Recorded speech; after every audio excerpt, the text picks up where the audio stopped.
Hello friends, ओम श्री गणेशाय नमः। जय माता दी।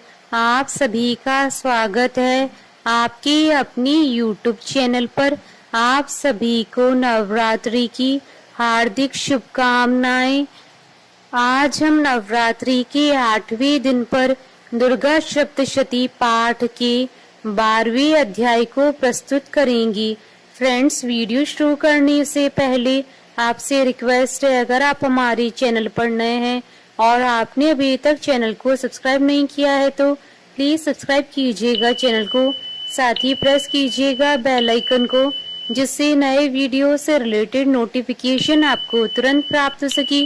और वीडियो पसंद आने पर वीडियो को लाइक और शेयर जरूर कीजिएगा ताकि सभी भक्तों को इस वीडियो का लाभ प्राप्त हो सके। और कमेंट बॉक्स में जय माता दी जरूर लिखिएगा। या देवी सर्वभूतेषु शक्ति रूपेण संस्थिता नमस्तस्यै नमस्तस्यै नमस्तस्यै नमो नमः। 12वां अध्याय प्रारंभ। देवी के चरित्रों के पाठ का महात्म्य। देवी बोली, हे देवताओं, जो पुरुष इन स्तोत्रों द्वारा एकाग्रचित होकर मेरी स्तुति करेगा उसके संपूर्ण कष्टों को निसंदेह मैं हर लूंगी।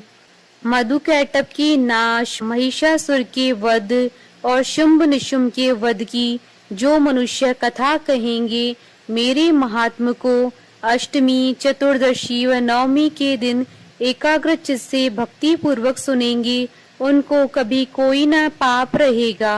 पाप से उत्पन्न हुई विपत्ति भी उनको न सताएगी। उनके घर में दरिद्रता न होगी और न उनको प्रियजनों का बिछोह होगा।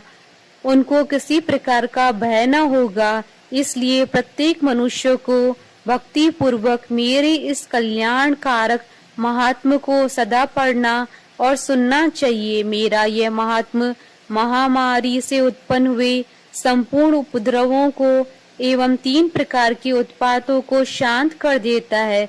जिस घर व मंदिर में या जिस स्थान पर मेरा यह स्तोत्र विधि पूर्वक पढ़ा जाता है, उस स्थान का मैं कभी त्याग नहीं करती और वहाँ सदा ही मेरा निवास रहता है।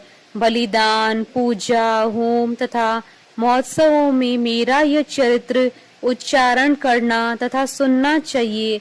ऐसा हवन या पूजन मनुष्य जानकर या बिना जाने करे, मैं उसे तुरंत ग्रहण कर लेती हूँ। और शरद काल में प्रत्येक वर्ष जो माँ पूजा की जाती है, उनमें मनुष्य भक्ति पूर्वक मेरा यह महात्म सुनकर सब विपत्तियों से छूट जाता है और धन धान्य तथा पुत्र आदि से संपन्न हो जाता है।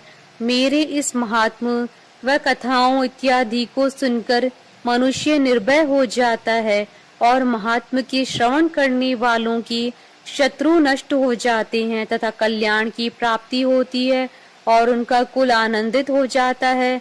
सब कष्ट शांत हो जाते हैं तथा भयंकर स्वप्न दिखाई देना तथा घरेलू दुख इत्यादि सब मिट जाते हैं। बाल ग्रहों में ग्रसित बालकों के लिए यह मेरा महात्म परम शांति देने वाला है। मनुष्य में फूट पड़ने पर यह बलि भांति मित्रता कराने वाला है।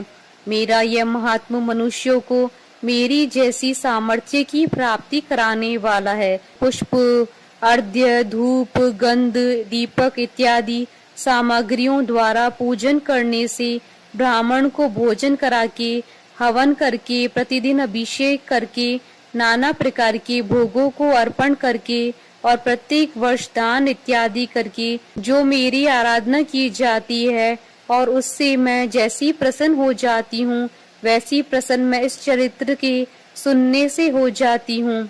यह महात्म श्रवण करने पर पापों को हर लेता है तथा आरोग्य प्रदान करता है। मेरे प्रादुर्भाव का कीर्तन दुष्ट प्राणियों से रक्षा करने वाला है। युद्ध में दुष्ट दैत्यों का संहार करने वाला है। इसके सुनने से मनुष्य को शत्रुओं का भय नहीं रहता है। हे देवताओं, तुमने जो मेरी स्तुति की है अथवा ब्रह्मा जी ने जो मेरी स्तुति की है, वह मनुष्यों को कल्याणमयी बुद्धि प्रदान करने वाली है।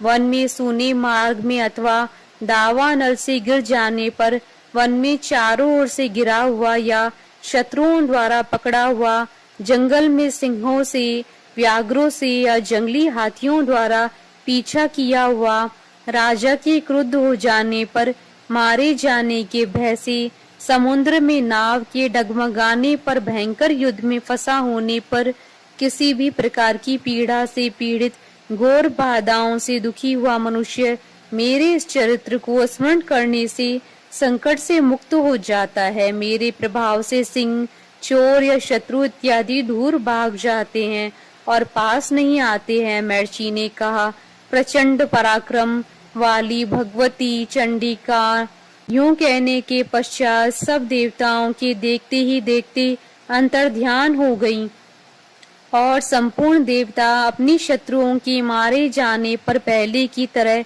यज्ञ भाग का उपभोग करने लगे और उनको अपने अधिकार फिर से प्राप्त हो गए तथा युद्ध में देवताओं के शत्रुओं शुंभ व निशुंभ के देवी के हाथों मारे जाने पर बाकी बचे हुए राक्षस पाताल को चले गए। हे राजन, इस प्रकार भगवती अंबिका नित्य होती हुई भी बार बार प्रकट होकर इस जगत का पालन करती हैं, इसको मोहित करती हैं, जन्म देती हैं और प्रार्थना करने पर समृद्धि प्रदान करती हैं। हे राजन, भगवती ही महाप्रलय के समय महामारी का रूप धारण करती हैं और वही संपूर्ण ब्रह्मांड में व्याप्त हैं। वही भगवती समय समय पर महाकाली तथा महामारी का रूप बनाती हैं और स्वयं अजन्मा होती हुई भी सृष्टि के रूप में प्रकट होती हैं।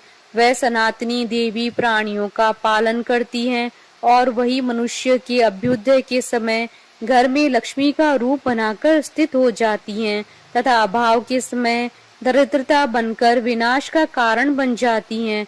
पुष्प, धूप और गंध आदि से पूजन करके उनकी स्तुति करने से वह धन एवं पुत्र देती हैं और धर्म में शुभ बुद्धि प्रदान करती हैं। इति श्री दुर्गा सप्तशती पाठ का 12वां अध्याय संपूर्ण हुआ। जयकारा महामाई दा, बोलिए सच्चे दरबार की जय।